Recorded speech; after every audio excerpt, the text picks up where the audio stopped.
Gujarat university firing કેસમાં આરોપીની ધરપકડ. સુભાષ સોસાયટી ખાતે ફાયરિંગની ઘટના બાબતે કાર્યવાહી. પતિ પત્નીના આંતરિક વિવાદમાં થયું હતું ફાયરિંગ. આરોપી રાહુલ અને તેના પત્ની મયુરીના ઘરકંકાસના કારણે ફાયરિંગ કરાયું. પોલીસે ફાયરિંગમાં વપરાયેલા હથિયાર પણ કબજે લીધું. મનહર ચુનીલાલ સોની રાહુલ સોની એ સસરાના ઘરે આવી કર્યું હતું ફાયરિંગ. ફાયરિંગ કરનાર આરોપી રાહુલ સોનીની ધરપકડ કરવામાં આવી. આરોપી વિરુદ્ધ સરખેજ, આનંદનગર અને સેટેલાઇટ પોલીસ સ્ટેશનમાં ગુના અગાઉ દાખલ થયેલ છે તેવું પોલીસ દ્વારા જાણવા મળેલ છે. આરોપીની ગાડીમાંથી એક રિવોલ્વર તેમજ 12 બોર રાઇફલ સાથે 4 ફૂટેલા અને 2 જીવતા કારતૂસ મળી આવ્યા છે. એક 12 બોર રાઇફલ અને 2 ફૂટેલા કારતૂસ કરાયા જપ્ત. હાલ 6 રાઉન્ડ ફાયરિંગ કરવામાં આવ્યું હોવાનું અનુમાન. પ્રાથમિક તપાસમાં આરોપી અને સસરા વચ્ચે બોલાચાલી થતા ફાયરિંગની ઘટના બની. આરોપી પાસે લાયસન્સવાળા હથિયારો છે કે કેમ અને કેટલા સમયથી તે તપાસ હાથ ધરાઈ. આનંદનગરમાં આરોપી વિરુદ્ધ થયેલ કોર્ટ કાર્યવાહી આધારે કાર્યવાહી કરવામાં આવશે. આરોપીના હત્યાના પરવાના રદ કરવા કાર્યવાહી કરવામાં આવશે. અહેવાલ હિતેશ ઠક્કર, અમદાવાદ. અમદાવાદ શહેરના ગુજરાત યુનિવર્સિટી પોલીસ સ્ટેશનમાં વિજય 4 રસ્તા પાસે આવેલી સુભાષ સોસાયટી ખાતે ગઈકાલે બપોરના સમયે 112 નંબર પર કોલ મળેલ કે એમના જમાઈ રાહુલ ઘનશ્યામભાઈ સોનીએ ઘરની બહાર હવામાં ફાયરિંગ કરી અને એમને ધમકાવે છે. કોલ મળતાની સાથે જ સ્થાનિક પોલીસ અને સિનિયર અધિકારીઓ સ્થળ ઉપર પહોંચી ગયેલા હતા. વિગત મુજબ મનહર ચુનીલાલ સોની કે જે આ મુખ્ય આરોપી છે, રાહુલ ઘનશ્યામભાઈ સોની એના સસરા થાય છે. કૌટુંબિક કોઈ કારણોસર સસરા અને જમાઈ વચ્ચે ટેલિફોનિક મનદુખ થતા આરોપી રાહુલ ઘનશ્યામભાઈ સોની કે જે સેટેલાઇટ વિસ્તારમાં રહે છે તે કાલે બપોરના સમયે એના સસરાના ઘરે બનાવવાળી જગ્યાએ આવી ઘરની બહાર પોતાની પાસે રહેલી 12 બોર રાઇફલમાંથી 2 રાઉન્ડ ફાયર કરેલ છે. પોલીસ પહોંચતા જ આરોપી રાહુલ ત્યાંથી મળી આવેલ. આરોપી રાહુલની ગાડીમાંથી 12 બોર રાઇફલ અને એક રિવોલ્વર કબજે કરવામાં આવેલી છે. 12 બોરના 2 ફૂટેલા કારતૂસ પણ કબજે કરવામાં આવેલા છે.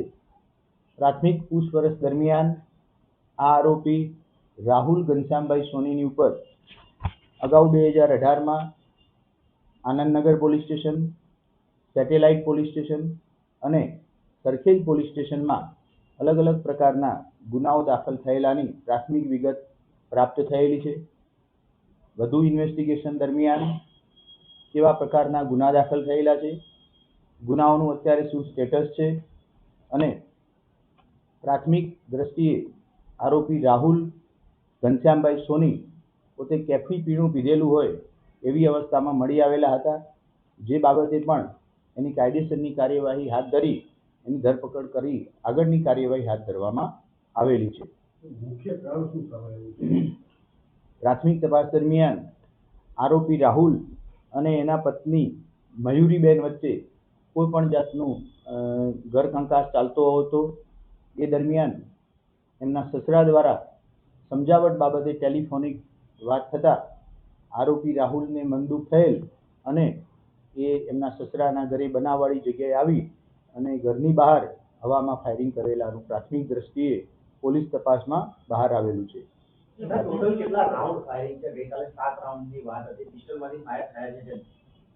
આરોપી પાસેથી એક 12 બોર રાઇફલ મળેલ છે, જેના ફાયર કરેલા 2 ખાલી કારતૂસ મળી આવેલ છે. વધુમાં આરોપીની ગાડીમાંથી એક રિવોલ્વર મળી આવેલ છે, જેમાં 4 કારતૂસ ફૂટેલા અને 2 જીવતા કારતૂસ પણ હાથ મળી આવેલા છે.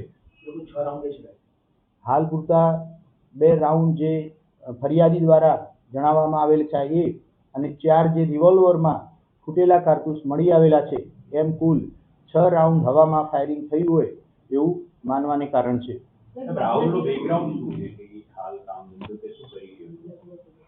રાહુલ પોતે ઓટોમોબાઈલની કોઈ શોપ ધરાવે છે એવું પોલીસ તપાસમાં બહાર આવ્યું છે.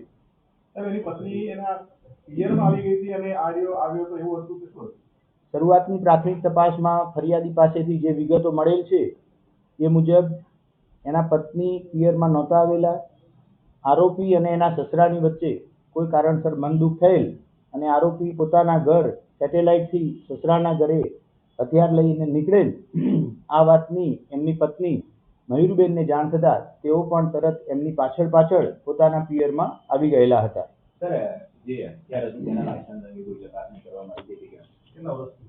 ખાસ કરી જે એની પાસે લાયસન્સવાળા વેપન છે એ કઈ સાલથી છે, લાયસન્સવાળા વેપન લીધા પછી એની ઉપર કેટલા ગુના દાખલ થયેલા છે, ગુના દાખલ થયેલા છે તો કેટલામાં એને સજા પડેલી છે, એ સંપૂર્ણ દિશામાં અત્યારે પોલીસ તપાસ હાથ ધરી રહી છે અને આગળ એના લાયસન્સ રદ કરવા માટે થઈ અને જરૂરી કાર્યવાહી હાથ ધરવામાં આવનાર છે.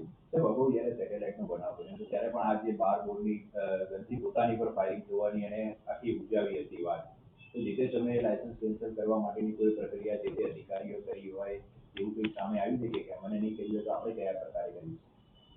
આની પહેલા જે આનંદનગર પોલીસ સ્ટેશનમાં 2 ગુના આર્મ્સ એક્ટના દાખલ થયેલા છે એમાં ચાર્જશીટ બાદ કોર્ટ દ્વારા શું નિર્ણય લેવામાં આવે છે અને જો એમાં પણ એની સામે સજા થયેલી હોય અથવા તો કોર્ટ દ્વારા કોઈ